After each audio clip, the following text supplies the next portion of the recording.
Hi, friends. Pastor Terry here. We are Dalhousie Church, and this is the 10-Minute Coach. I hope you're having a great week. And let me walk you through this message from October 6th.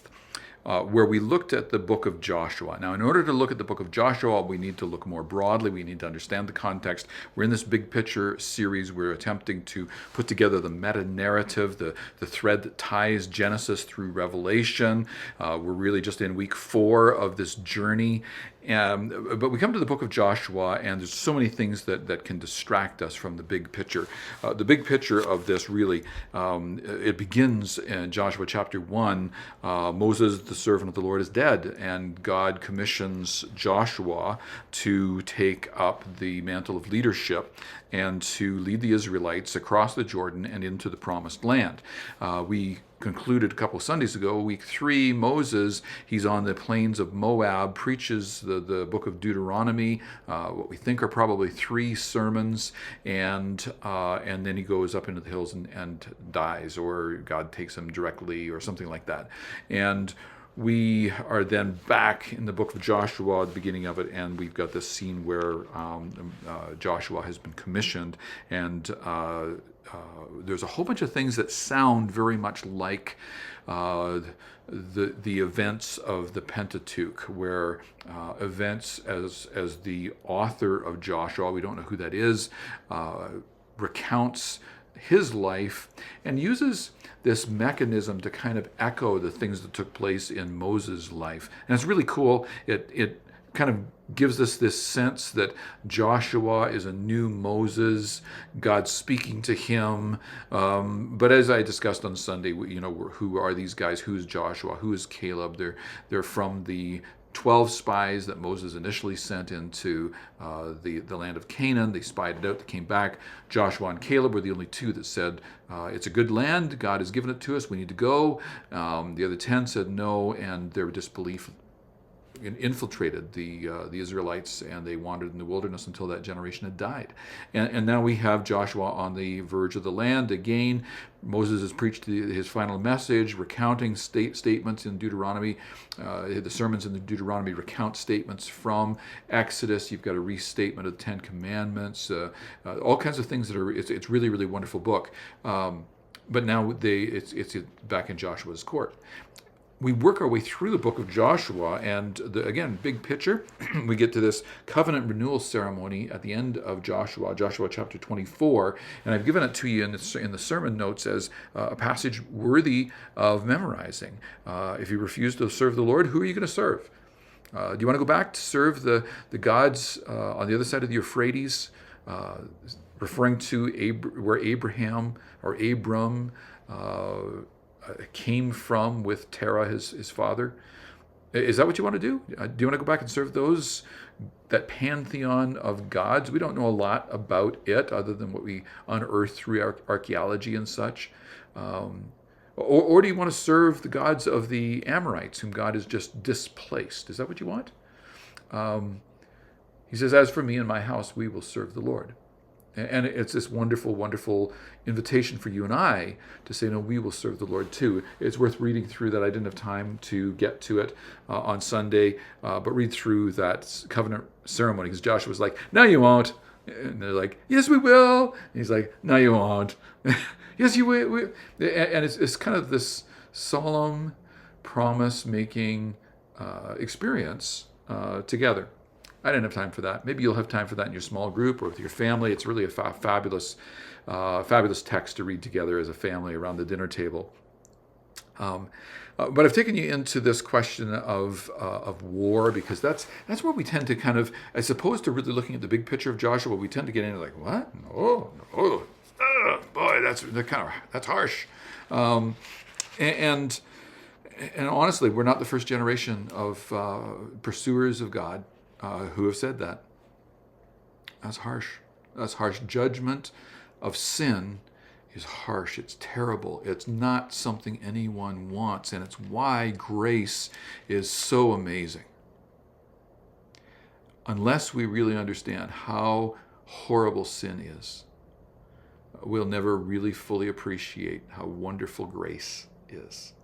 And that's really where I tried to go on Sunday with this message, to help you kind of unpack some of that, come back to some of those themes, maybe kind of dig them in a little deeper. I've invited you to read some of the texts where God commands the judgment of the Canaanite peoples, the Amorites. I've taken you back to the language that was used in Genesis 15, where God is making, it's one of several times God makes this covenant promise with Abraham, but it's the most explicit, and he walks him through what we think is an ancient Hittite covenant-making ceremony, where you can read it, Genesis 15. It's quite an extraordinary passage. Most extraordinary is that God is the only signator to that contract, to that covenant. He's the only one that signs it. Abram sleeps through the thing and basically experiences it as a dream. God signs. God says, "I will take responsibility for this." This is true in Genesis when he says he would crush the head of the serpent. We see it true with Abram. It has been true as he's carried the children of Israel now 400 years past Abraham, Isaac, and Jacob through the wilderness, a journey that should have taken 40 days took 40 years. But again, grace is present. He journeys with the people, and so again we have this picture of grace juxtaposed sin. The better we understand how sinful sin is, the more we will appreciate how wonderful grace is. And I've invited you to go to this question of holiness.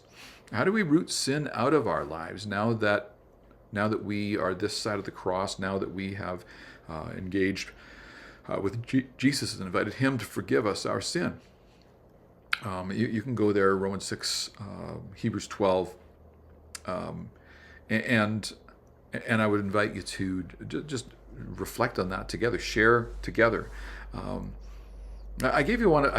I didn't have time for this in the message, and I don't know if you'll have time for it in your small group or as a family, but one of my favorite passages in the book of Joshua, I really didn't have time to include, is Joshua chapter 14, verses 7 through 15. And that's where Joshua invites Caleb to step up again. He's now, I think it's 85 years of age, and he's ready to do battle again. It's such an inspiring text for those of us who maybe see a few more gray hairs than we did not so long ago, maybe feeling a few more aches and pains than we have in recent days. And Caleb's like, "Give it to me, man. I'm ready to go. I got another round in me, and I will take this land for the Lord." And I take such encouragement in that. I hope you will too, that God is never done with us. There continues to be assignment before us, and we just are invited to grow. And we just take inspiration from that that boast of Caleb's, that confidence of Caleb. He's like, "No, I'm good. I'm going again." And it's maybe to that I've invited you to reflect on, what are the gods of this world? What are the things that tempt us? An idol is anything or anyone who takes the place of God in our lives. Anything or anyone that you would look to for comfort instead of God, for help, for confidence instead of God. I think in our culture, that could be the corporate towers.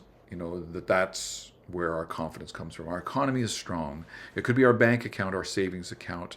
That's strong. That's going to carry me through.